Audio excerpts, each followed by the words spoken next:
দক্ষিণ চব্বিশ পরগনার পাথর প্রতিমার দক্ষিণ দুর্গাপুরের তৃণমূল পরিচালিত সমবায় সমিতিতে কোটি কোটি টাকা তছরূপের জেরে তালা লাগিয়ে দিলেন গ্রাহকেরা।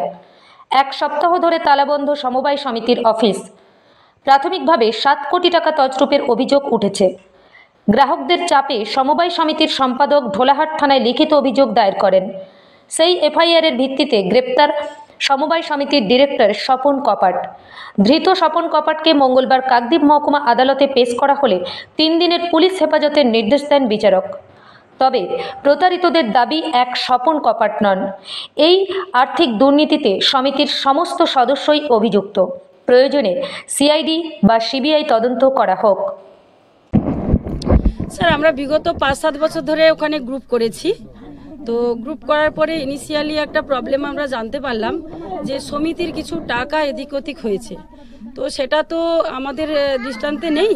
তো আমরা যেটা জানলাম, ইনিশিয়ালি স্বপন কপাট বলে উনি অ্যারেস্ট হয়েছেন। তো আমরা চাইছি যে ওনার তো একার দ্বারা সম্ভব না যে সমিতির সব কিছু টাকা পয়সা তছনছ করা।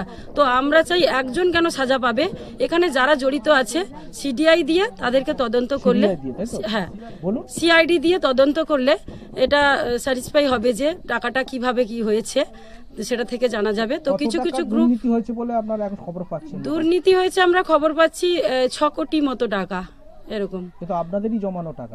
হ্যাঁ, এরকম শুধু গ্রুপ এবং এখানে যে কৃষি সমিতি ব্যাংক, তো এটা এবারে সেভিংস কিছু অ্যাকাউন্ট আছে যেসব বেনিফিশিয়ারিদের লোন দেওয়া হয়েছে, ধরো 20-30 হাজার টাকা করে লোন দেওয়া হয়েছে। এখন ওইসব বেনিফিশিয়ারি দেখা যাচ্ছে ওনাদের নামে 80,000, 1 লাখ টাকা করে লোন দেখানো হয়ে আছে।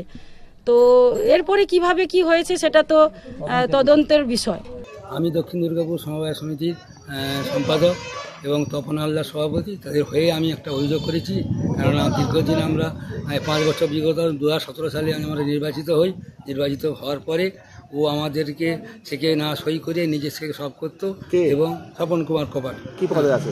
ও ডাইরেক্টর স্বপন কুমার কপাট হচ্ছে অন্যায়ভাবে আমাদের প্রতি বছরে একটা করে ড্রয়াল হতো।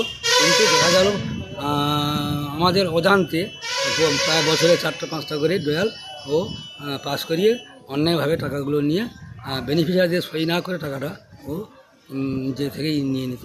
হ্যাঁ, তারপরে আমরা অনেক পরে জানতে পেরে অফিসারদের সামনে আমাদের সই স্বাক্ষরগুলো নিরীক্ষা করা হয়। নিরীক্ষায় দেখা গেল যে আমাদের সই জাল করা হয়েছে। সেই জন্য আর আমি হচ্ছে বাধ্য হয়ে ওর নামে এফআইআর। কোন থানায়? ঢোলা থানায়।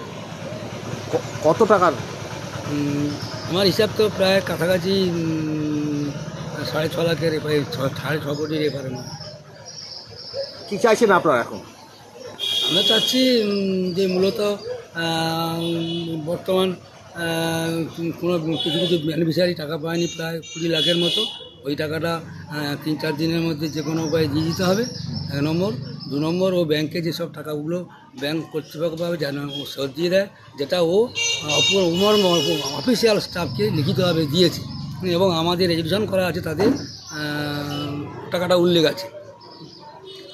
এবারে আমরা চাই টাকাটা দিই, আর এই যারা টাকা পায়নি যাতে ওরা প্রতিশোধ 3-4 দিনের মধ্যে টাকাটা পায় সে ব্যবস্থা ওকে করতে হবে।